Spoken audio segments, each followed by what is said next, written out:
নমস্কার।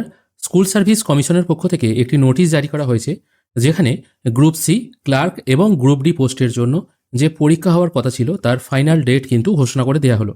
এখানে একটি নোটিশ জারি করা হয়েছে, যেখানে ক্লার্ক অর্থাৎ গ্রুপ সির পরীক্ষা হবে 1 মার্চ 2026। পরীক্ষা শুরু হবে দুপুর 12টা থেকে, পরীক্ষা চলবে 1 ঘন্টা 50 মিনিট।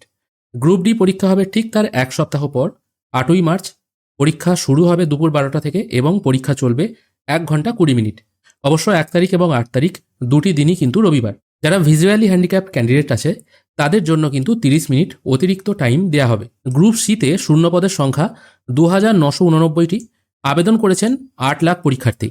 গ্রুপ ডির শূন্যপদ 5488। গ্রুপ ডিতে নিয়োগের জন্য ফর্ম ফিল আপ করেছে 8 লক্ষেরও বেশি পরীক্ষার্থী। প্রতিটি পরীক্ষার জন্য এসএসসির 1500-র বেশি পরীক্ষা কেন্দ্রের প্রয়োজন। যদিও এখনও এই বিষয়ে চূড়ান্ত কোনো সিদ্ধান্ত নেওয়া হয়নি, কারণ আর কিছুদিন পরেই মাধ্যমিক পরীক্ষা। বিধানসভা ভোটের আগেই শিক্ষাকর্মী নিয়োগের লিখিত পরীক্ষা নিতে চেয়েছিল কর্তৃপক্ষ।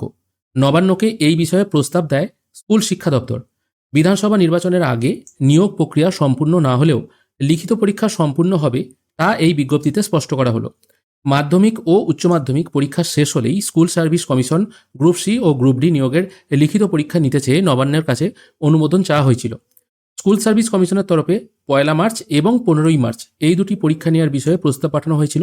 তবে নবান্নের অনুমোদন পাওয়ার পর তারিখ পরিবর্তন হয়ে 1 এবং 8ই মার্চ হয়, অর্থাৎ 1 তারিখ এবং 8 তারিখ এটাই আপাতত ফাইনাল ডেট। পরবর্তীকালে চেঞ্জ হওয়ার সম্ভাবনা কম, কিন্তু চেঞ্জ হতেও পারে। তবে লিখিত পরীক্ষা হয়ে যাওয়ার পর যখন ভোট পর্ব মিটে যাবে, তারপর ধীরে সুস্থে হয়তো নিয়োগ হতেও পারে। সেটা 5 বছরও হতে পারে, বলা যায় না কি হবে। এই ছোট্ট আপডেটটুকুই আপনাদেরকে দেওয়া ছিল। আজকের ভিডিও এখানেই শেষ করছি। ভিডিও যদি ভালো লেগে থাকে অবশ্যই একটি লাইক করবেন। ভিডিও দেখার জন্য অসংখ্য ধন্যবাদ।